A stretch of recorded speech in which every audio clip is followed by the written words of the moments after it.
नमस्कार, स्वागत है आपका हेलो किसान में। आपके साथ मैं हूं अंटू सिंह। हेलो किसान, आप किसानों का अपना लाइव फोन इन कार्यक्रम जहां हम खेती किसानी से संबंधित अलग अलग विषय लेकर आते हैं ताकि आप किसानों को जागरूक कर सके और साथ ही अगर आपकी कोई समस्याएं हैं तो उनका भी समाधान दिया जा सके। इस मंच के माध्यम से हमारे विशेषज्ञ यहाँ पर अगले 1 घंटे तक आपके लिए उपस्थित रहते हैं आपके कॉल्स के लिए।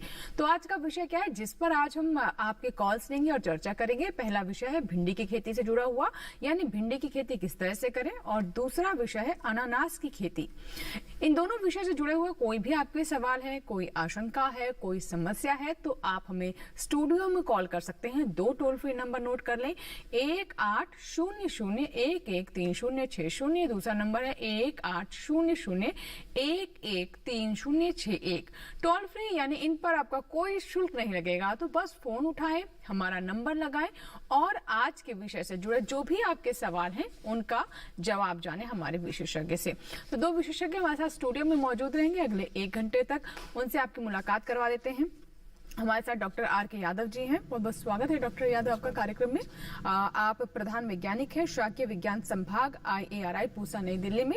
आपसे हम भिंडी की खेती के बारे में समझेंगे, कौन सी अच्छी किस्में हैं, किस तरीके से खेत की तैयारी करें, कीट और बीमारियां ना लगे इसके लिए हमारे किसानों को क्या करना चाहिए, अच्छी फसल मिले इसके लिए कौन कौन सी विशेष बातें, सब पर आज हम चर्चा करेंगे। और अगर आपके भी कोई सवाल है तो वो भी आप हम तक पहुंचा सकते हैं। और हमारी दूसरी जो मेहमान है वो वर्चुअल प्लेटफॉर्म से हमारे साथ जुड़ रही हैं। Doctor H. लिम्बिसना है हमारे साथ, जो कि वैज्ञानिक हैं उद्यान विभाग उत्तर पूर्वी पर्वतीय कृषि अनुसंधान संस्थान अगरतला त्रिपुरा से। बहुत बहुत स्वागत है हमारे कार्यक्रम में। और आपसे हम अनानास की खेती के बारे में समझेंगे, अनानास किस तरीके से इसकी खेती की जा सकती है, कौन कौन से अच्छे हमारे किसानों के पास विकल्प है, किस तरीके से इसे बाजार में बेचा जा सकता है और अपनी आय में वृद्धि की जा सकती है। तो अगर इससे भी जुड़े कोई सवाल हैं, कोई जानकारी चाहते तो भी आप हमें कॉल कर सकते हैं। आपका स्वागत है, आपकी कॉल्स का हमें इंतजार रहेगा। तो चलिए बातचीत की शुरुआत करते हैं। सबसे पहले डॉक्टर यादव से बात करते हैं। सर, भिंडी की खेती के बारे में बताएं, अभी क्या स्थिति है? अभी देखिए बारिश का मौसम शुरू होने जा रहा है, तो हम किसान भाइयों को कहेंगे कि अगर भिंडी की जो खेती करना चाहते हैं वो खेत का चुनाव कर लें और जो प्रजातियां उन्नत किस्में हैं उनका भी चुनाव कर करके उनके बीजों की व्यवस्था कर लें और खेत की तैयारी करना शुरू कर दें। और जैसे ही मौसम में थोड़ा सा तापमान में कमी आ जाएगी या वर्षा स्टार्ट हो जाती है तो वैसे ही खेती इसकी आरंभ हो जाती है। तो उसी हिसाब से किसानों को पूरी तैयारियों के साथ रहना है। अपने खेत में जो भी खाद्य उर्वरक हैं पहले जो मिलाए जाते हैं वो सब मिला लें। तो इन बातों को ध्यान में रखते हुए अपने खेत की तैयारी को रखना है और अपने जो भी संसाधन इसमें आवश्यकता होगी उनकी भी जो जितनी भी आवश्यकता है उसको अपने पास रख लें। तो जैसे ही समय आएगा जब तापमान थोड़ा सा कम होगा, वर्षा स्टार्ट होती है, उसमें खेती की इसकी शुरुआत हो जाती है। जी बिल्कुल। तो किस तरीके से आपको खेत की तैयारी करनी है, उचित समय है, ऐसे में अगर आप भिंडी की फसल लेना चाहते हैं तो बिल्कुल देरी ना करें और अच्छे किस्में कैसे आप चुने, तमाम बातें हम आपको कार्यक्रम में आगे बताएंगे ही। लेकिन उससे पहले देखते हैं आज के इस विषय से जुड़े हुए, यानी जो हमारा आज का पहला विषय है भिंडी की खेती, इससे संबंधित हमारी रिपोर्ट जिसमें आप तमाम जानकारियां हासिल कर पाएंगे। आइए डालते हैं नजर।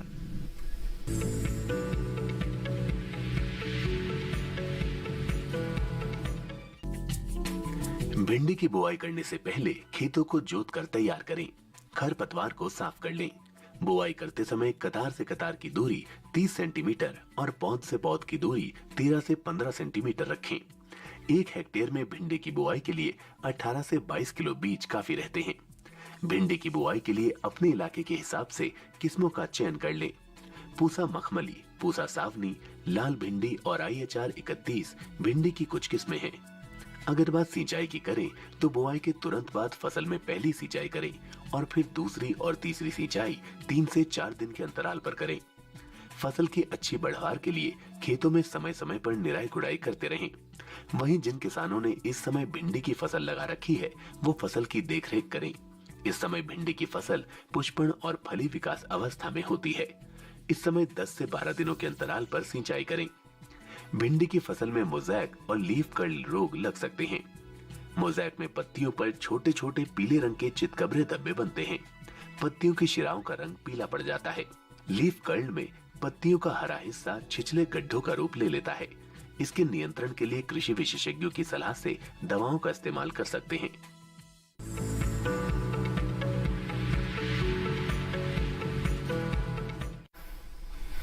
तो भी आपने देखी भिंडी पर ये हमारी रिपोर्ट, और भी तमाम जानकारी हम आप तक पहुंचाते रहेंगे। बस आप हमें कॉल करते रहें, आपकी कॉल्स आती हैं तो मुझे लगता है कि हमारे किसानों को लाभ हो रहा है, उनकी समस्याओं का हम समाधान दे पा रहे हैं। आइए बात करते हैं हमारे दूसरे मेहमान जो है, जो कि हमारे साथ अगरतला से हैं। लेमी सिन्हा जी, मैं आपसे समझना चाहूंगी, अनानास की अगर हम बात करें तो हम ये भी जानते हैं कि अनानास एक फल के रूप में तो पसंद किया ही जाता है, लेकिन इसके प्रसंस्कृत रूप को और भी ज्यादा इसे कहें हम लोकप्रिय है तो शायद गलत नहीं होगा। तो किस तरीके से अनानास की खेती की जा सकती है, और अब अनानास के खेती की बात करें व्यावसायिक दृष्टि से ये कहाँ है? नमस्ते किसान भाइयों। अनानास जो है ये एक बहुत ही इम्पोर्टेंट कमर्शियल फ्रूट क्रॉप है, जो कि हार्वेस्टिंग जो है इसका 2 या 3 साल में हम लोग कर सकते हैं। बाकी जो पेरिनियल फ्रूट क्रॉप से कंपेयर करने से अनानास में आपका क्रॉप का ड्यूरेशन या 2-3 साल में आपको इसका हार्वेस्टिंग या फ्रूट मिलता है। उसी वजह से आपका बहुत ही फायदेमंद क्रॉप है। जी बिल्कुल। तो अनानास के बारे में और भी हम बातें जानेंगे, और जैसा कि हमें बता रही है किस तरीके से ये काफी फायदेमंद क्रॉप है, काफी लाभ इसे हो सकता है। आइए देखते से जुड़ी हमारी रिपोर्ट।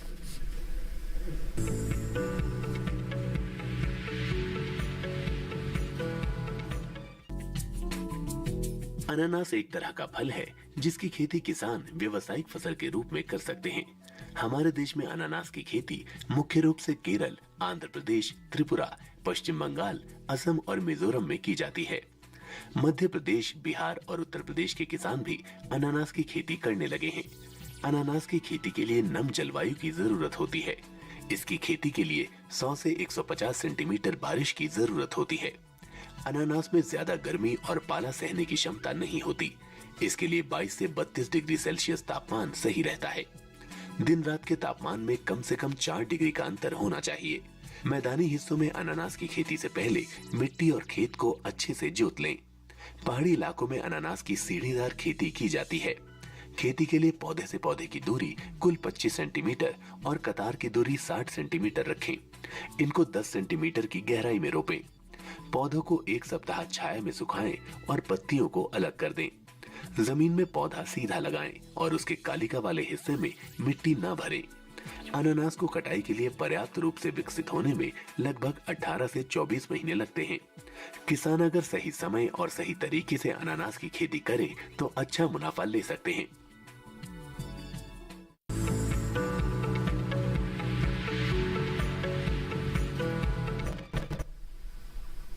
तो किसान सही समय और सही तरीके से अगर अनानास की खेती करते हैं तो अच्छा मुनाफा ले सकते हैं। आप हमें कॉल कर सकते हैं। 2 टोल फ्री नंबर हैं, 1800-113060। टोल फ्री नंबर पर आप हमें कॉल करें और अपने सवाल हम तक पहुंचाएं। और आइए बात करते हैं डॉक्टर यादव से। डॉक्टर यादव, जिस तरीके से आपने बताया कि अब मानसून भी बेहद करीब है और ऐसे में वो किसान जो कि भिंडी की फसल लेना चाहते हैं तो उन्हें अभी क्या बताएंगे? मैंने कहा था कि जो किसान भिंडी की फसल लेना चाहते हैं पहले खेत का चुनाव कर लें। खेत ऐसा होना चाहिए जिसे बलुई दोमट मिट्टी होनी चाहिए, और उस खेत में उन्होंने पिछली बार जो पिछले सीजन की फसल है उसमें भिंडी ना लगाया हो। और भी जो सोलनेसी ग्रुप की सब्जियां हैं जैसे आलू हो गया, टमाटर हो गया, बैगन हो गया, इनकी भी खेती न की हो। तो दूसरे ग्रुप की जैसे कद्दू वर्गी और धान इत्यादि जो लगाया रखा है, गेहूं लगा रखा है, इस तरह की सब्जियां, गोभी वर्गीय सब्जियां लगा रखा है, उन सब सब्जियों के बाद इसको लगाया जा सकता है। तो ऐसे खेत का चुनाव करें, और उसमें खरपतवारों की अगर समस्या बहुत ज़्यादा है तो उसका भी व्यापक तरीके से निदान कर लें। और खेत को अच्छी से जुताई करके उसमें जो सड़ी हुई गोबर की खाद है इसकी पर्याप्त मात्रा में, क्योंकि अभी समय है, आपको 15 से 20 दिन का समय मिल जाएगा, वर्षा शुरुआत होगी, तो उसमें आप 20 से 25 टन अगर गोबर की सड़ी हुई खाद को अच्छे से प्रति हेक्टेयर की दर से, यानी 2.5 एकड़ में आप 25 टन जो है गोबर की खाद अगर मिला देंगे तो बहुत अच्छा रहेगा और आपको अच्छा उत्पादन प्राप्त होगा। और उसके बाद जो रासायनिक खादें हैं उसकी भी अगर आपने खेत में जांच करा रखी है तो बहुत अच्छा रहेगा, उसके अनुसार आप देंगे। और नहीं तो सामान्य तौर से जो फसल के लिए अनुमोदित है उनकी आप मात्रा को आप अपने खेत में देंगे। और भिंडी का जो मैंने कहा था कि बीज का जो प्रजाति का चुनाव बहुत आवश्यक होगा इस मौसम में, क्योंकि इस मौसम में कई बीमारियां आपको आएंगी, जैसे पीत सिरा मोजैक विषाणु रोग होता है, इसको IBMB कहते हैं। तो ये बड़ी खतरनाक बीमारी है और लगभग सभी क्षेत्रों में आती है, सफेद मक्खी से फैलती है ये। तो इसके लिए प्रतिरोधी प्रजाति का चुनाव आपको करना है। मैं भी इसी बीच में आपको प्रजातियों के भी नाम बताऊंगा। और आपको जो बीज है उसको बीज को शोधन भी करना आपको आवश्यक है, क्योंकि बीज आप पहले से जो उपचारित कर लेंगे तो आपको काफ़ी समस्याओं से और बीमारियों से जो खेत में होने की है या बीज से आने की संभावना है वो आपसे बचाव हो जाता है। तो इन सभी बातों का ध्यान रखना है और सही समय पर मौका लगते ही। इस मौसम में एक और विशेष बात ध्यान रखती है कि वर्षा का समय है, तो कभी कभी किसान भाई जब बुआई कर लेते हैं तो तुरंत ही उसके बाद इनको कभी कभी पानी लग जाता है खेत में। तो खेत बहुत अच्छे से समतल करना चाहिए और लाइनों में खेती इस बार करना है। इस जो भिंडी की बुआई होगी वो लाइनों में होगी, ऊंची मेड़ों में जिसको कहते हैं। तो आप नियमित दूरी से आप उसको बना लेंगे, लाइनों में ही बोना है। नहीं तो क्या होता है कि जैसे जमाव के बाद तुरंत पानी लग गया तो आपका सारी जो पौधे हैं वो मर जाते हैं। तो वर्षाकालीन है, उसमें जल निकास का उचित प्रबंधन होना बहुत आवश्यक है। तो इन बातों का ध्यान रखना चाहिए और खेत में पर्याप्त ऐसी जगह पे हो जहाँ पर धूप आती हो और आपका जो खेत हो अच्छी तरह से समतल हो। तो इन बातों का आपको ध्यान रखना है, तो आपका अच्छा खेती होगी और अच्छा मुनाफा प्राप्त होगा। ठीक है, कॉलर है हरिराज जी जिन्होंने देवरिया से हमें कॉल किया, उत्तर प्रदेश से। आइए उनका सवाल ले लेते हैं। हेलो। हाँ जी। जी नमस्कार, बताइए क्या सवाल है आपका। मैडम जी हम जानना चाहते हैं संकर प्रजाति भिंडी लगानी है, इसमें कौन सी संकर किस्म? जी मैडम नमस्कार। हाइब्रिड भिंडी के बारे में जानना चाहते हैं। हाँ देखिए, आप इस समय के लिए संकर प्रजाति हमें भिंडी लगाना है, कौन सी प्रजाति कौन सी भिंडी लगाएं?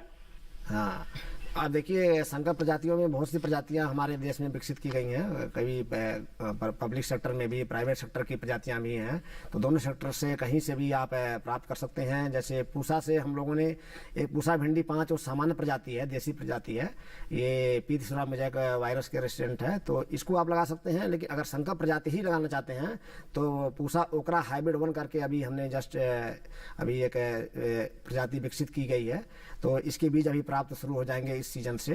तो इसको भी आप लगा सकते हैं और इसमें बड़ी खासियत है कि इसके उत्पादन बहुत ज़्यादा है। जो पूसा ओकरा हाइब्रिड 1, इसका जो उत्पादन करीब सामान्य प्रजाति से 1.5 गुना ज़्यादा है। और इसमें जो पीत सिरा मोजैक के साथ साथ एक इनेशन लीफ कर्ल वायरस आता है, जो इसमें पत्तियां सिकुड़ जाती हैं, मुड़ जाती हैं और पौधों में फूल नहीं आते हैं, उस बीमारी के प्रति भी इसमें प्रतिरोधक क्षमता है। तो दोनों के प्रति ये प्रतिरोधी है, तो इसकी विशेषता है। ऐसे ही और अन्य संस्थानों ने भी कर रखी है, जैसे आपका काशी भी, हमारे काशी से जैसे आपका Indian institute of vegetable research है वाराणसी में, वहाँ से भी कई प्रजातियों की विकसित करी है। तो वहाँ से काशी भैरव है, उसको आप लगा सकते हैं। तो आप सामान्य काशी प्रगति एक सामान्य किस्म है, सामान्य किस्मों में भी उत्पादन काफी मिल जाता है अगर इस सीजन में लगाएंगे। बस आपको ये ध्यान रखना कि किस्म जो है प्रतिरोधी होनी चाहिए और इसमें जो विषाणु रोग के प्रति विशेषकर से प्रतिरोधी होनी आवश्यक है। तो आप इस बातों का ध्यान रखेंगे। और अर्का निकिता एक हमारी प्रजाति है जो Indian institute of horticulture research Bangalore में है, वहाँ से अर्का निकिता करके प्रजाति, संकर प्रजाति विकसित की गई है अभी हाल ही में। तो उस प्रजाति का बीज भी आपको प्राप्त हो जाता है, उसको भी ले सकते हैं जी। धीरेन्द्र जी एक और कॉलर है, आइए बात करते हैं। भिंडी पर ही सवाल है इनका भी। धीरेन्द्र जी स्वागत है आपका हेलो किसान में, सवाल बताएं। जी नमस्ते मैम। जी नमस्कार जी, मेरा डॉक्टर साहब सवाल था, जो भिंडी है इसके लिए कैसी जलवायु होनी चाहिए और खेत की तैयारी किस तरह करें, और इसका जो बीज आता है भिंडी का वो छोटी भिंडी रहे, वो कौन सी नस्ल है?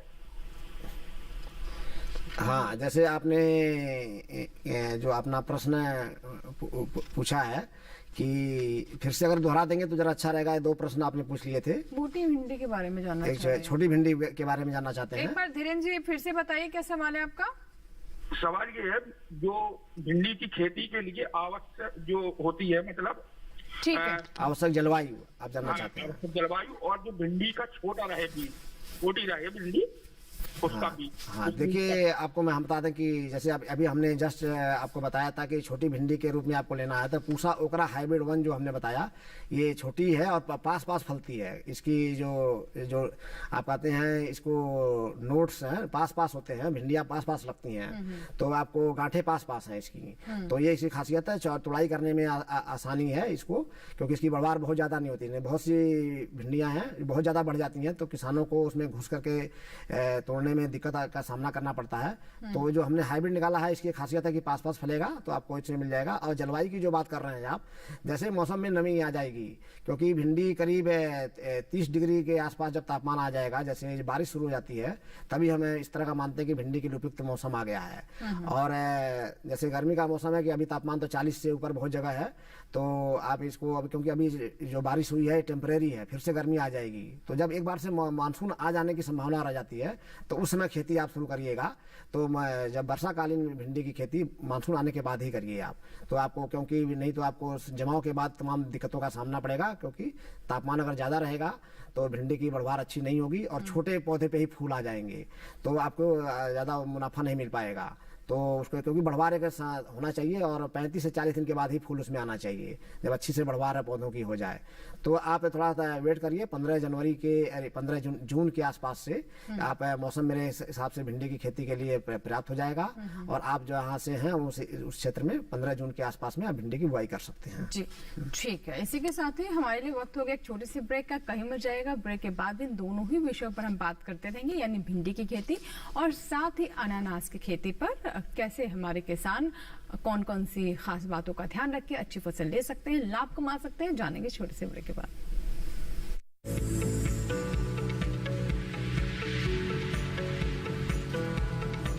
अरे भाई सुना नहीं क्या, केसीसी ने किसानों का जिंदगी बदल दिया है।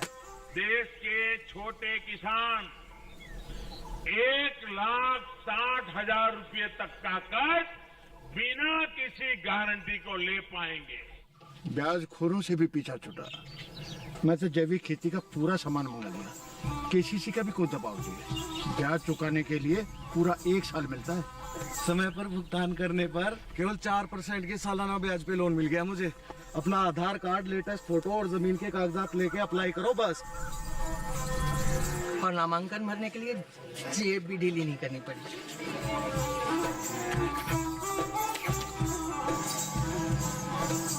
चाचा, उधार चुकाने के 24 घंटे के बाद उतने ही पैसे वापस निकाल सकते हैं। केसीसी ने किसानों की जिंदगी वाकई बदल दी है।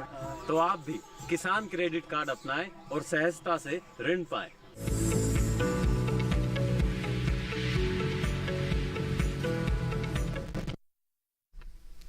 ब्रेक के बाद एक बार फिर आपका स्वागत है। आप देख रहे हैं लोग किसान। अगर आप अभी भी हमारे साथ जुड़े हैं तो आपको बता दें आज के हमारे 2 विषय हैं, अनानास की खेती और साथ ही भिंडी की खेती। 2 मेहमान हमारे साथ लगातार स्टूडियो में बने हुए। आपके कोई भी सवाल है आप हमें कॉल करें, 2 टोल फ्री नंबर हम लगातार स्क्रीन पर आपके साथ सामने फ्लैश करें, वहां से नोट करें और अपने सवाल हम तक पहुंचाएं। आइए बात करते हैं लेम्बी सिन्हा जी से, जो कि हमारे साथ लगातार बनी हुई है, अनानास की खेती पर हमसे जानकारी साझा कर रही है। लेम्बी सिन्हा जी, अब ये बताएं कि अनानास की खेती किस तरीके से की जाती है, और जो किसान इसकी खेती करते आ रहे हैं उनके लिए भी मैं चाहूंगी आगे आप इससे संबंधित जानकारी दें। लेकिन फिलहाल नए किसान जो इसकी खेती करना चाहते हैं वो कहां से और कैसे शुरुआत करें? जी लेम्बी सिन्हा जी, मुझे सुन पा रही हैं आप? हाँ, मैं आपको सुन रही हूँ जी। हाँ, अनानास का खेती करने के लिए जैसे अभी तो बहुत ऐसा बारिश भी है, तो अगर हिली रीजन में ईस्टर्न प्लेन में अनानास की खेती करने के लिए हम लोग को रेस बेड का प्रिपरेशन करना चाहिए। रेस बेड में क्रॉप कोई भी मेन क्रॉप के साथ, जैसे मैंगो हुआ, कोकोनट हुआ, उसके साथ भी एक मल्टी टायर सिस्टम में एज एन इंटरक्रॉप भी आप अनानास को कल्टीवेट, जैसे अलग अलग वेराइटीज है जो मीन्स किसान अपना चॉइस या अपना हिसाब से लगा सकते हैं। जैसे क्यू वेराइटी हुआ, क्वीन वेराइटी हुआ, जो हम किसान भाई अपना सिलेक्शन करके लगा सकते हैं कौन सा वेराइटी को लगाना है उसी हिसाब से। और क्यू वेराइटी जो है ये थोड़ा इसका साइज थोड़ा बड़ा है, थोड़ा बिगर है, और क्वीन जो है वो थोड़ा स्मॉल वेराइटी है, लेकिन ये बहुत स्वीट होता है। तो अगर हम लोग कोई भी प्रोसेसिंग के लिए जाने के लिए सोच रहे हैं तो हम लोग क्यू वैरायटी को सेलेक्ट कर सकते हैं। उसके अलावा अगर फ्रेश फ्रूट कंजम्पशन के लिए हम लोग क्वीन वैरायटी को हम लोग सेलेक्ट कर सकते हैं। जी, एक कॉलर उसके है। बाद जी जी जी जी, बताइए आप अपनी बात पूरी कर लीजिए। उसके बाद अनानास को हम लोग, अनानास तो हम लोग सीड से नहीं लगाते हैं, उसको हम लोग प्रोपोगेशन जो करते हैं सक्कर्स या स्लिप से उसको प्रोपोगेशन करते हैं। तो सक्कर्स का साइज जो होना चाहिए अराउंड 500 ग्राम तक, जो कि आइडियल प्लांटिंग मटेरियल है अनानास कल्टीवेशन के लिए। जी ठीक है, एक कॉलर है, पहले उनका हम सवाल ले लेते हैं। आजमगढ़ से हमारे साथ फोन लाइन पर जुड़ रहे हैं। हेलो हेलो हेलो जी, नमस्कार, सुन पा रहे हैं मुझे? जी जी बताइए क्या सवाल है और किस पर जानना चाहते हैं आप? भिंडी पर आपका सवाल है सतीश जी। नमस्कार। पहले तो आपका ये जो हेलो किसान कार्यक्रम है किसानों के लिए बहुत ही लाभप्रद है, बहुत ही अच्छा है और हम इसको नियमित रूप से देखते हैं। बहुत बहुत धन्यवाद सतीश जी। और हमेशा प्रश्न देखिए, हमारा ये है कि हमने मई के शुरू सप्ताह में भिंडी लगाया था और उसमें मिलीबग इतना तेज लगा कि सारे पौधे जो है सूख गए, हमारे खत्म हो गए। नीम का ऑयल भी छिड़काव किया था लेकिन कोई असर नहीं पड़ा। ठीक है, और क्या कर सकते हैं सतीश जी? बिल्कुल आपका सवाल हम समझ गए। डॉक्टर यादव, जैसे कि इन्होंने मई बता रहे हैं, मतलब इसी महीने में ही शुरुआत में इन्होंने लगाई। एक तो इस समय गर्मी भी बहुत थी, मई की शुरुआती जो सप्ताह था, और जैसे बता रहे हैं कि इसमें बग की समस्या आ गई है। इनको बता देते हैं बताइए कि सामान्य तौर से अगर भिंडी की आप खेती आगे से करना चाहेंगे तो या तो जून के महीने में मैंने बताया था लगाइएगा, थोड़ा सा तापमान थोड़ा कम हो जाए जब, और या तो अप्रैल के महीने में ही लगा लेते हैं लोग। शुरुआत में कभी कभी अप्रैल के महीने में लगा लेते हैं, जो लेट लगाते हैं। उससे क्या होता है, अप्रैल में थोड़ी उसकी बढ़वार हो जाती है। तो मई की जो भिंडी लगाई जाती है उसमें बढ़वार बहुत ज़्यादा नहीं हो पाती है, क्योंकि आपका समय ज़्यादा नहीं मिल पाएगा और आपका गर्मी बहुत ज़्यादा झेलना पड़ेगा और पानी का आपका बचत नहीं हो पाएगा। पानी बहुत खर्चा हो जाएगा, आपको समस्याएं ज़्यादा आएंगी और आपको फायदा उतना उस अनुपात में नहीं मिल पाएगा। तो आपको बेहतर होगा कि सही जो अप्रैल जल्दी लगाना है थोड़ा सा, तो अप्रैल के महीने में लगाइए, नहीं तो मार्च का जो शुरुआती होता है या फरवरी 15 के बाद से वो बेस्ट टाइम होता है। उसके बाद 15 जून से 15 जुलाई का टाइम बेस्ट टाइम होता है। इसमें जो भिंडी को हम रिकमेंड करते हैं। रही बात आपके जो फसल में आपका मिलीबग की समस्या आ गई है, तो मैं ये क्या होता है कि इसमें आम का पेड़ होता है, आम के पेड़ में मैंगो मिलीबग होता है, इसका नाम है पूरा। तो आम के पेड़ में समानता ये रहता है, तो आसपास और कोई फसल रहती है नहीं है, तो उसमें से शिफ्ट होकर के आपके भिंडी में आ जाता है। नहीं तो भिंडी का एक कीड़ा नहीं है, लेकिन आपको मजबूरी में जैसे कहते हैं कि कुछ नहीं मिला तो खाने के लिए भिंडी पे आ गया वो। तो लेकिन अगर आ गया है तो इसमें एक कार्बोसल्फान नाम की दवा आती है। कार्बोसल्फान नामक दवा आप नोट कर लीजिए। तो कार्बोसल्फान नामक दवा की 1 मिलीलीटर मात्रा को 3 लीटर पानी में घोल बना करके आप छिड़काव 1-2 बार कर देंगे तभी हो, क्योंकि ये बहुत खतरनाक कीड़ा है, थोड़ा बड़ा साइज का होता है, चिपक जाता है एकदम पूरे पौधे पे और पूरा रस चूस लेता है आपके पौधे का। तो आपको इससे बचाव करना है तो आपको 1-2 बार हो सकता है कि छिड़काव करना पड़ जाए। तो आप छिड़काव कर लीजिए तो आपको थोड़ी सी राहत मिल जाएगी और आगे से थोड़ा भिंडी को आप जो सही समय मैंने बताया उसमें आप लगाने की कोशिश करिएगा। जी, हरीश जी एक और दर्शक है, आइए उनसे हम बात करते हैं। हेलो हरीश जी, मुझे सुन पा रहे हैं आप? हेलो हेलो जी, हरीश जी क्या मुझे सुन पा रहे हैं आप? हाँ, हरिशंकर। माफ कीजिएगा हरिशंकर जी, बताइए क्या सवाल है? हम ये भी जानना चाहते हैं जी कि इसमें भिंडी लगा सकते कि नहीं, और इस हम वाराणसी से बोल रहे हैं। वाराणसी से बात कर रहे हैं आप, जानना चाहते हैं कि इस समय आप भिंडी लगाना चाहते हैं, ये सवाल है आपका? हाँ, और कौन वाराणसी में जो आपका भारतीय सब्जी अनुसंधान केंद्र है उसमें वैरायटी कौन सी इस समय बेटर है?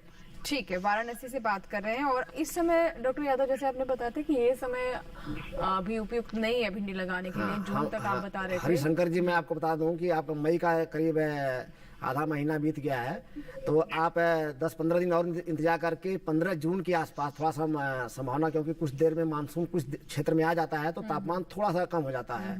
तो 15 जून के आसपास से आप खेती लगाएंगे, तब तक खेत की तैयारी कर लीजिए, खेत को लाइनों में बना लीजिए, लाइनें बना लीजिए। किस तरीके से तैयारी करनी है बता दें अभी नहीं। तो खेत की तैयारी करने के लिए आप क्या करेंगे, मैंने कहा कि करीब 25 टन सड़ी हुई गोबर की खाद पर एक खेत में प्रति हेक्टेयर की दर से मिला लें आप, और उसमें गोबर की खाद के बाद उसमें जो आपका है, कभी कभी लोग ट्राइकोडर्मा भी मिला देते हैं, तो ट्राइकोडर्मा भी मिला लीजिए गोबर के साथ, और लाइनें बना देना है। गर्मी के मौसम में थोड़ा कम लगता है, लेकिन बारिश के मौसम में बढ़वार भिंडी की ज़्यादा होती है, तो आपको 2 फीट की दूरी पे ये रेस्ट बेस्ड लाइनें बनाती हैं, बन जाता है, रिज मेकर आ जाता है, रिजें बन जाती हैं, उसमें पैकर चला देते हैं, पैक कर देते हैं, और फिर उसके बाद सिंचाई करके जैसे इस समय करेंगे, तो सिंचाई करना पड़ेगा। अगर आप 15 जून में बारिश नहीं होती है तो सिंचाई करके आप भिंडी में प्राप्त नमी रहे तो बुआई कर दीजिएगा लाइनों से, उसे रिज पे ऊंचाई पर। और आप जो अपने खेत में है जल निकास का उचित प्रबंध कर लीजिएगा, क्योंकि कभी कभी ज़्यादा बारिश होने से समस्याएं आ जाती हैं, तो कर सकते हैं। और प्रजातियों के बारे में आप जैसे पूछना चाह रहे थे,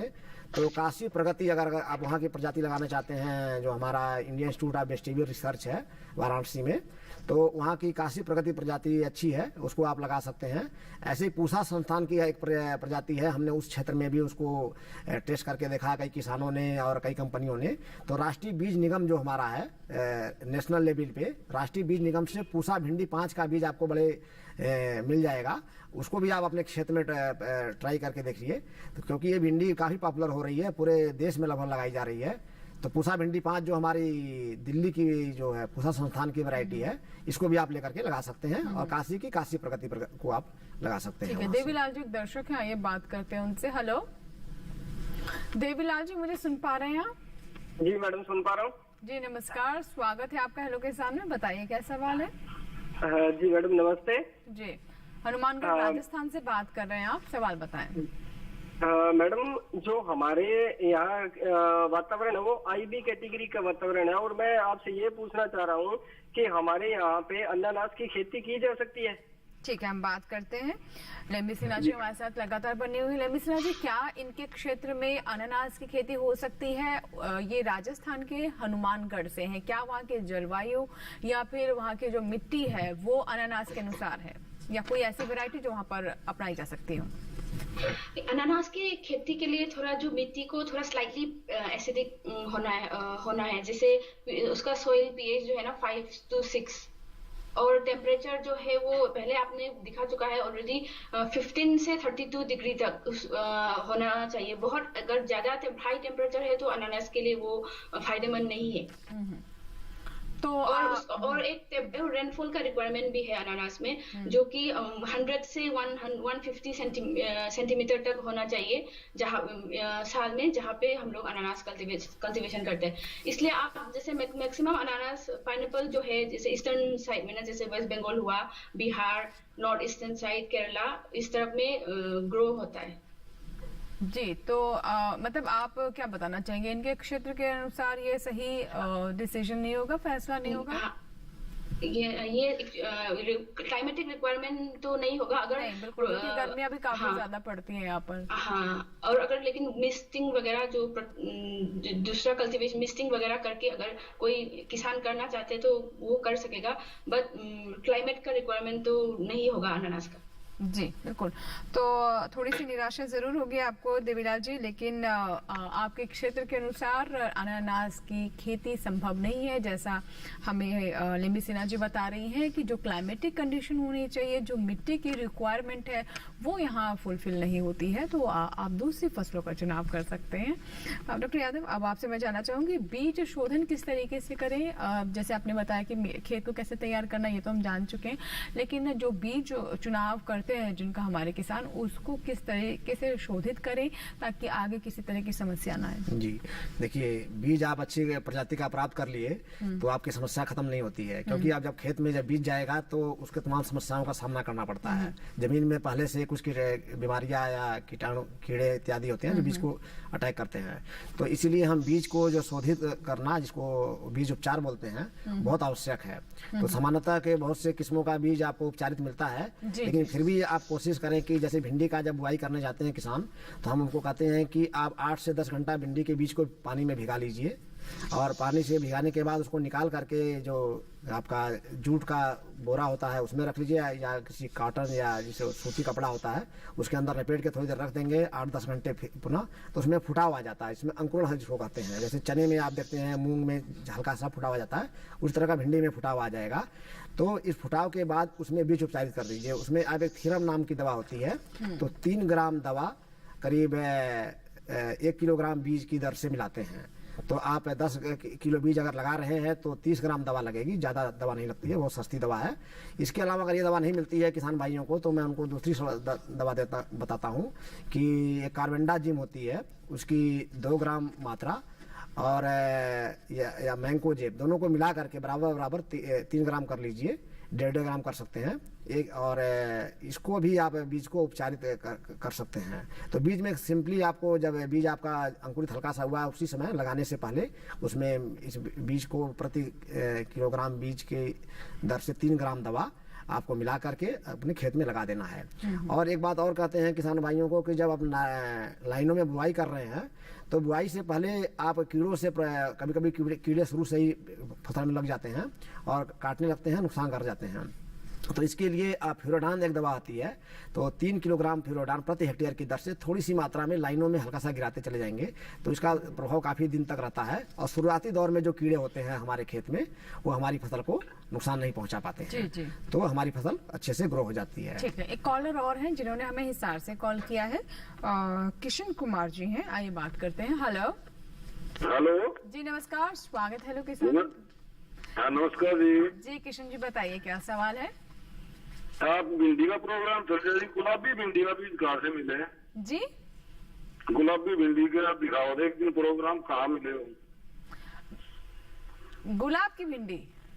हाँ गुलाबी भिंडी, लाल भिंडी। लाल भिंडी की बात कर रहे हैं आप अगर लाल भिंडी की खेती करना चाहते हैं तो क्योंकि इससे काफ़ी अभी बीच में प्रचलित हुआ, पिछले साल से कई किसानों ने लगाया इसको है।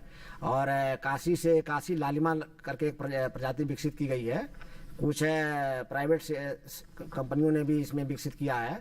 तो आप किसी भी बीज को आप राष्ट्रीय बीज निगम से आपको प्राप्त हो जाएगा काशी लालिमा का बीज, तो आप इससे प्राप्त कर सकते हैं। तो आपका जो क्षेत्र में आसपास है, क्योंकि आपके हिसार से हैं तो हिसार में राष्ट्रीय बीज निगम का फार्म भी है, NSC जिसको बोलते हैं आप, तो उसके फार्म से काशी लालिमा का बीज प्राप्त कर सकते हैं। और उस बीज को आप समय से लगाइए, जैसे बारिश के मौसम में, और आप उससे क्या मुनाफा अच्छा कमा सकते हैं, क्योंकि इसमें आपको एंथोसानिन पिगमेंट होती हैं, तो आपको काफ़ी एंटी कैंसरस है, इनकी प्रतिरोधक क्षमता बीमारियों से लड़ने की ज़्यादा है। तो न्यूट्रिशन पॉइंट आप बीज से आप इसकी मार्केटिंग कर सकते हैं, तो आपको कई किसानों ने काफ़ी अच्छा मुनाफा पाया है। तो सामान्य भिंडी से 2 से 2.5 गुना आपको ज़्यादा लाभ इसमें मिलता है, दाम मिलता है इसका प्रति किलोग्राम के दर से, तो आपको ये फायदा होगा। तो अगर आप इसमें इंटरेस्टेड हैं तो कर लीजिए। और हमारे संस्थान जो पूसा है, इससे भी हम एक नई प्रजाति विकसित करने जा रहे हैं, तो अभी हम उसमें उस प्रक्रिया में पूरी नहीं है, लेकिन वो प्रजाति अभी 1 साल के अंदर में होता आपको मिल जाएगी पूसा संस्थान से भी। तो धीरे धीरे कई जगहों से आपको लाल भिंडी, क्योंकि किसानों से मांग बढ़ती जा रही है लाल भिंडी की, तो ये आपको स्वास्थ्य के प्रति जो है ज़्यादा फायदेमंद है भिंडी। इस तरीके से कह करके आप इसकी बिक्री भी कर सकते हैं और अच्छी गुणवत्ता की भिंडी प्राप्त करके और उसका ग्रेडिंग करके आप अच्छे से बेचिए, तो बहुत अच्छा मुनाफा इसमें मिलेगा किसानों को, मैं समझता हूँ। ठीक है, चलो इसी के साथ ही हमारे लिए वक्त हुआ एक और छोटे से ब्रेक का। आप कहीं मत जाइएगा, अपने सवालों के साथ तैयार रहें, क्योंकि तुरंत इस ब्रेक के बाद लेंगे आपके सवालों के जवाब। छोटा सा ब्रेक।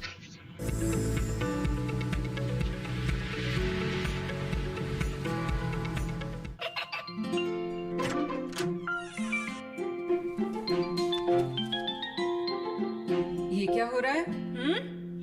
काशवी, इतने कम मार्क्स?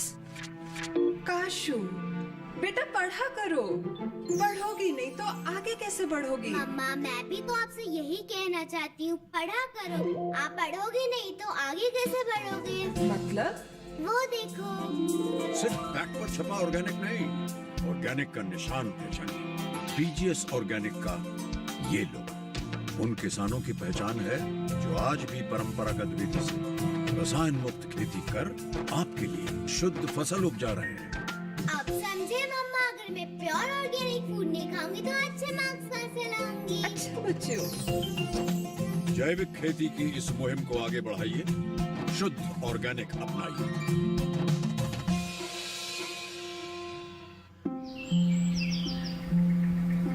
अरे क्या कर रहा है? इधर इधर इधर, हम बोल रहे हैं तेरे बीजू का। उतला बोल रहा है? हाँ, पक्षियों से तो हम खेत को बचा लेते हैं, पर इन घातक रसायनों से कैसे बचाएं? मतलब? देख बेटा, तू जो ये अंधाधुंध रसायन मिलाता है ना, मिट्टी की सेहत बिगड़ने लगी है, और जब माटी ही कमजोर पड़ जाएगी तो उपज कैसे सेहतमंद होगी? अरे पहले ऐसा नहीं था। पूछना अपने बड़े बुजुर्गों से कैसे फसल लहलहाती थी, शुद्धता झलकती थी। हाँ, माटी भी तंदुरुस्त और लोग भी।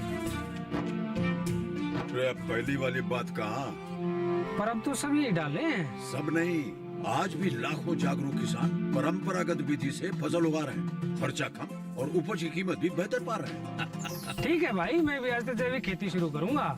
माटी से प्रेम की परंपरा है, परंपरागत खेती।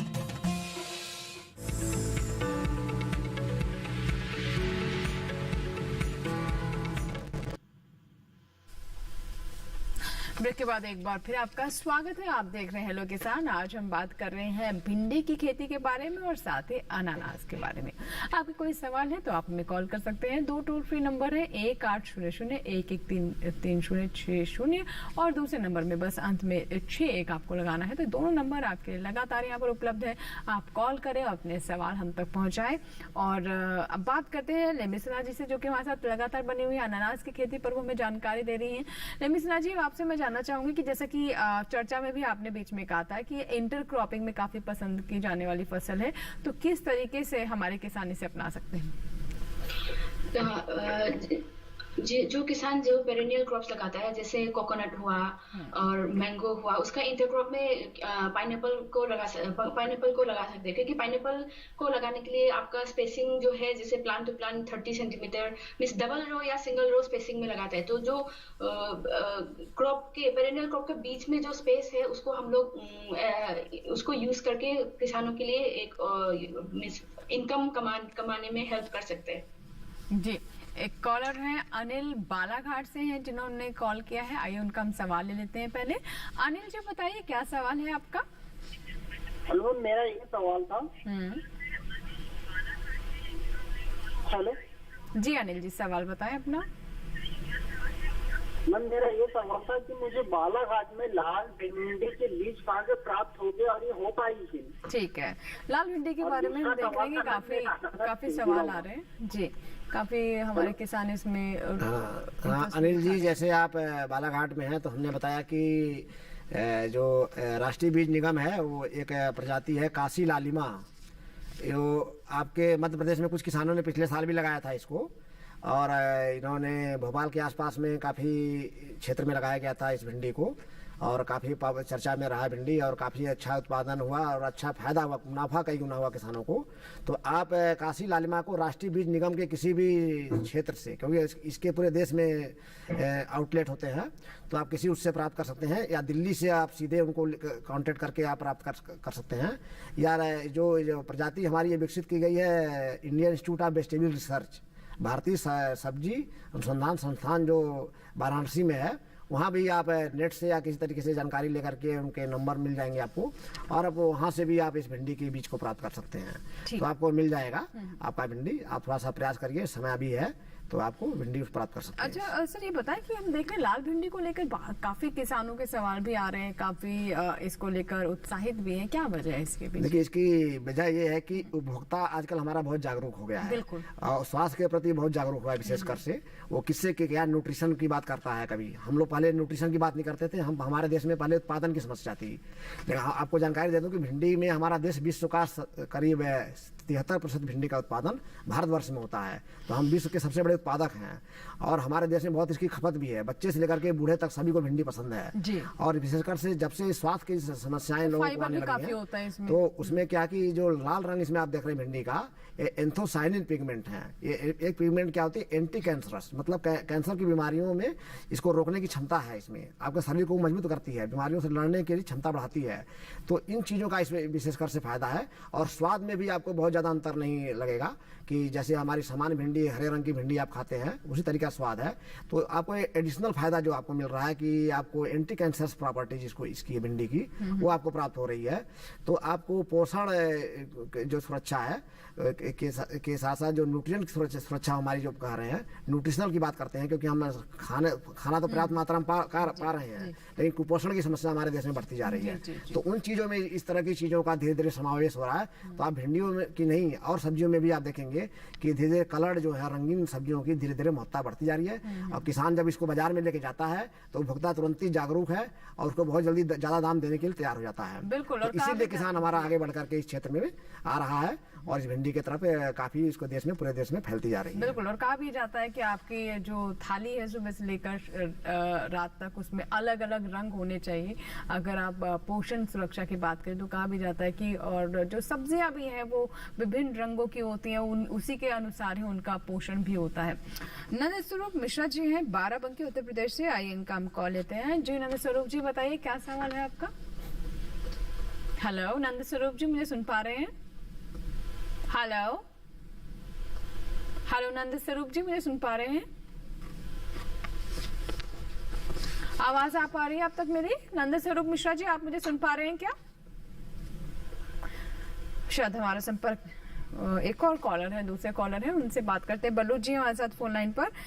बल्लू जी मुझे सुन रहे हैं आप? जालौन उत्तर प्रदेश से हमारे साथ फोन लाइन पर। बल्लू जी क्या आप मेरी आवाज सुन पा रहे हैं? बल्लू जी क्या अब तक मेरी आवाज पहुंच पा रही है? हेलो। हाँ जी बल्लू जी, सुन पा रहे हैं आप मुझे?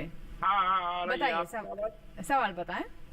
जी, अनानास की खेती के लिए जो अच्छी किस्म है उसकी जानकारी चाहिए और जो मट्टी की तैयारी के लिए क्या करना पड़ेगा। अच्छा, आप कहाँ से बात कर रहे हैं? जालौन से बात कर रहे हैं? बुंदेलखंड क्षेत्र से बोल रहे हैं। ठीक है, रेमी सिन्हा जी क्या बताना चाहेंगे आप इन्हें? अनानास के लिए आप वैरायटी जो है वो तो क्यू और क्वीन में 3 अलग सा ग्रुप है, लेकिन मेन वैरायटी जो है वो क्यू और क्वीन ही है जो फार्मर्स का चॉइस पे ही आप लगा सकते हैं। उसके बाद आप मिट्टी की तैयारी के लिए बारिश के मौसम में तो हम लोग रेस बेड में ही अनानास को कल्टीवेट करते हैं। उसके अलावा अगर पहाड़ी वाला में तो हम लोग स्लोपी लैंड में तो कंटूर सिस्टम में अनानास को कल्टीवेशन करते हैं। जी जी, ठीक है रमेश सिन्हा जी। और आइए अब बात कर लेते हैं भिंडी पर। तो डॉक्टर यादव, अब मैं ऐसे जानना चाहूंगी कि भिंडी की बुआई के वक्त कौन सी सावधानियां हैं जिसका ध्यान रखें? बीज संशोधन पर हमने बात कर ली है, उसके बाद हमें और क्या करना चाहिए? सावधानियां किस तरह से? जैसे बीज आपने संशोधन करना जरूरी है और बीज को मतलब भिगाना भी मैंने बताया था, अंकुरित करा लेना भी, उससे क्या होता है किसान को हो जाता है। और किसी रिलायबल सोर्स से, किसान क्या होता है कि शुरू में कहीं से भी मिल जाता है, बाद में उसको दिक्कत हो जाती है। तो किसी रिलायबल से प्रमाणित, किसान ध्यान रखें प्रमाणित बीज को ही अपने उपयोग में लाए और उसको अच्छी प्रजाति का, उसमें जैसे बारिश का समय आ रहा है तो जो रोग प्रतिरोधी प्रजातियां हैं उनको पहले जानकारी ले ले और पूछताछ कर ले अपने नियर पास के जो भी कृषि विज्ञान केंद्र हैं या कोई विश्वविद्यालय है या कोई संस्थान है गवर्नमेंट के, सेंट्रल गवर्नमेंट के, उन सब पे जा करके पूरी जानकारी ले करके तब जा करके भिंडी की खेती की शुरुआत करें। और भिंडी में आपको देखेंगे कि बारिश के मौसम में जब भिंडी होगी तो उसकी जो आप शुरुआती तौर पे ही जो खाद खेत की जांच करा लो और खाद उर्वरकों का साथ साथ जो सूक्ष्म पोषक तत्व हैं उसका भी विशेषकर से ध्यान रखेंगे किसान। तो कभी कभी क्या होता है कि हम सूक्ष्म पोषक तत्वों को ध्यान नहीं रखते हैं तो उससे अच्छी गुणवत्ता की भिंडी नहीं प्राप्त होती है। तो अगर अच्छी खेती करना चाहते हैं, अच्छा मुनाफा करना चाहते हैं तो अच्छी प्रजाति के साथ जो है सूक्ष्म पोषक तत्वों का भी आपको खेत में अगर जाँच करा के उसमें सही समय से सही मात्रा में उनका प्रयोग करें। तो खाद उर्वरकों का विशेषकर से आप एक और चीज़ है कि इसमें इस भिंडी के मौसम, इसमें जो बरसात का मौसम आएगा इसमें आपको खरपतवारों की समस्या बहुत ज़्यादा आ जाएगी। तो खरपतवारों की समस्या के आपको करने के जब भिंडी की जब किसान बुआई करता है उसमें जब उसको ढक देता है, बहुत गहराई पे भिंडी को बुआई नहीं करना है, आपको 2 से 3 सेंटीमीटर की गहराई पे ही बुआ करके ढक लेना है। और बुआई करते समय खेत में पर्याप्त नमी होनी चाहिए। अगर नमी अच्छी रहेगी तो आपको 4 से 5 दिन में भिंडी निकल के ऊपर आ जाएगी। नहीं तो आप उसके बाद अगर नमी अच्छी नहीं है तो भिंडी का जमाव, क्योंकि भिंडी का बीज थोड़ा सा सख्त होता है तो उसमें जमाव नहीं हो पाता है कभी।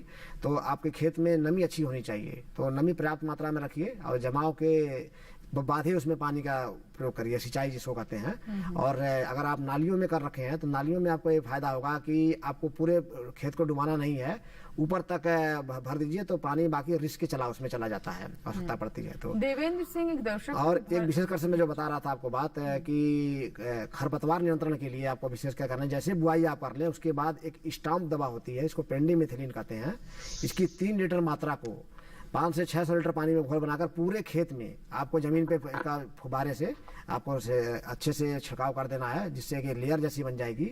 और आपके क्या हो कि प्री इमरजेंस जो घास उगने वाली है हो रही है तो वो नहीं आ पाएगी ऊपर, और आपकी फसल जमेगी। और नहीं तो घास क्या होती है कि पहले जम जाती है, भिंडी की फसल बाद में जमती है, उसको दबा लेती है और आपका सारा पोषक तत्व तो घास ले जाती है।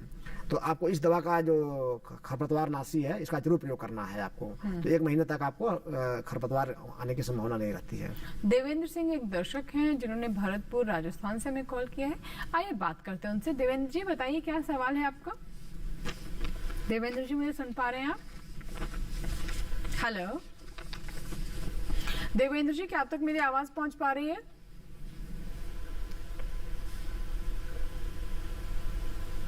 देवेंद्र जी, क्या आप तक मेरी आवाज पहुंच पा रही है?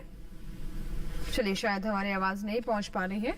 आइए हम बात करते हैं लिम्बी सिन्हा जी से। लिम्बी सिन्हा जी, अब आपसे जानना चाहूंगी कि मैं किस तरीके से पोषक तत्वों की पूर्ति की जाए, कौन कौन से पोषक तत्व हैं जिनकी ज्यादा जरूरत होती है अनानास की खेती में?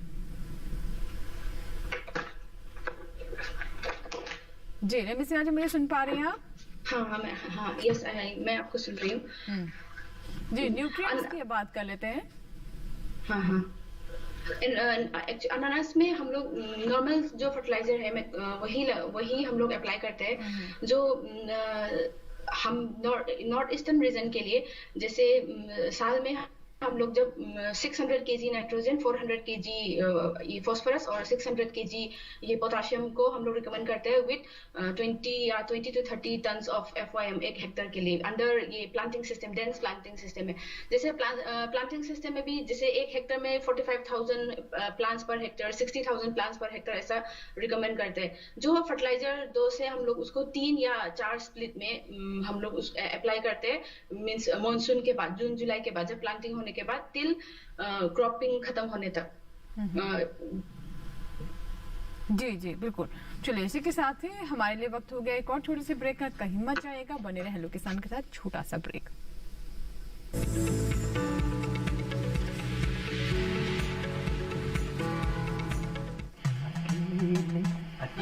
अरे वाह भैया, अकेले अकेले। अरे तू भी ले, पर खाएगा कैसे? मैं ऑर्गेनिक खेती की बात कर रहा रे बेटे। अकेले अकेले खेती कब तक करेगा? मतलब है गांव में 20-25 किसानों का समूह बना के पंजीकरण करवा ले, फिर सरकारी ट्रेनिंग भी मिलेगी और मुफ्त जैविक बीज खाद भी। फिर BGS ऑर्गेनिक की सरकारी मोहर के साथ तेरी उपज आकर्षक पैक में पहुंचेगी बड़े बाजार तक। अच्छा? हाँ। अरे भाई, कहाँ चल दिया? सबको साथ लाने, आमदनी बढ़ाने। तो किसान भाई समझ गए ना? साथ मिलकर ऑर्गेनिक खेती कीजिए, अपनी परंपरा को आगे बढ़ाइए, ज्यादा मुनाफा कमाइए। माटी से प्रेम की परंपरा है परंपरागत खेती।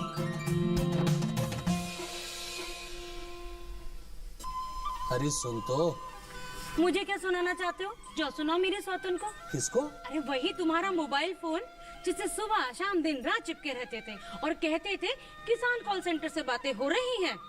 अच्छा, ये बात है। हाँ, क्यों? क्या हुआ? अब बात नहीं होती क्या? अब तो क्या? हाँ, अब तो ज्यादा लाइनें और खास तकनीक के कारण खेती के माहिरों से तुरंत बात हो जाती है। और अगर कभी लाइन व्यस्त हो तो अपनी समस्या फोन पर रिकॉर्ड करा दो, वहाँ से फोन आ जाता है और समस्या के हल का मैसेज भी आ जाता है। ये देखो, आ गया। अरे वाह, इसका मतलब इंतजार की घड़ी अब खत्म। हाँ। तभी मैं सोचूं कि आजकल मुझ पर इतना प्यार क्यों आ रहा है। कृषि संबंधी समस्याओं का अपनी भाषा में तुरंत हल पाने के लिए पूरे भारत में किसी भी फोन से हेल्पलाइन नंबर पर संपर्क करें। किसानों का दोस्त किसान कॉल सेंटर।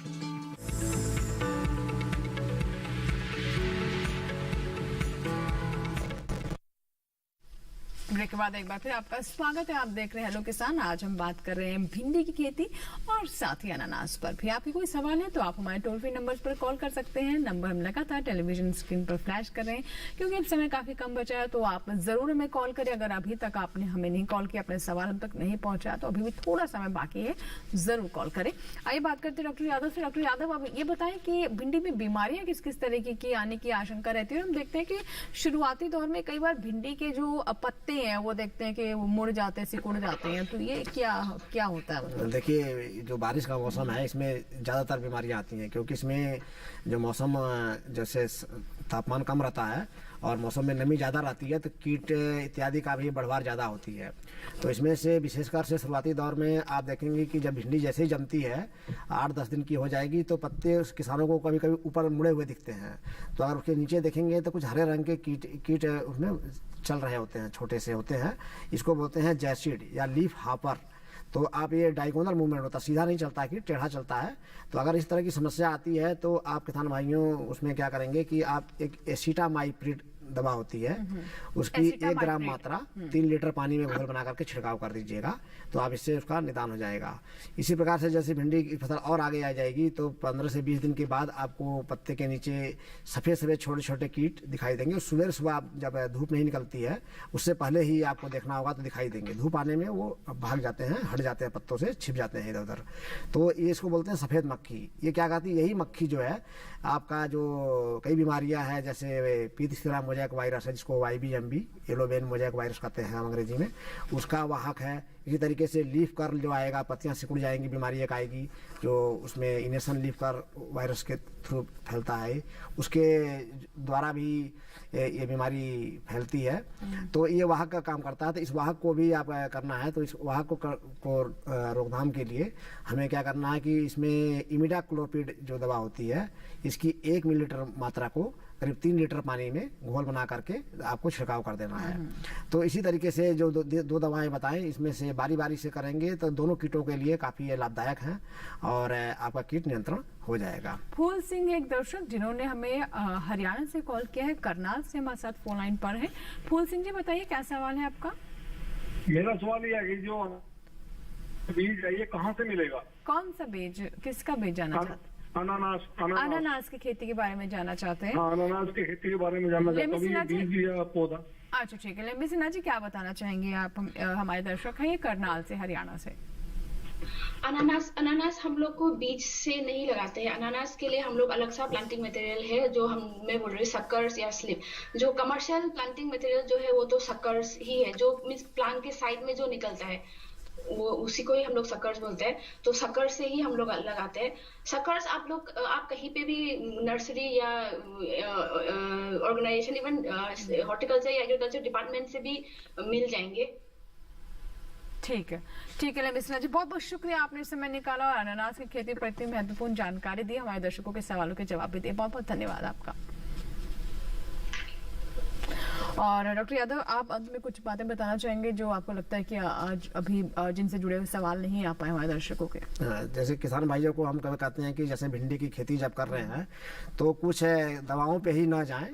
हम जब जैसे ही खेत में आपका 8-10 दिन की फसल हो जाए, उसमें से नीम का तेल या नीम का अर्क आता है, इसका छिड़काव नियमित से 8 से 10 दिन के अंतराल पे करते रहें। इससे काफी बचाव जाता है।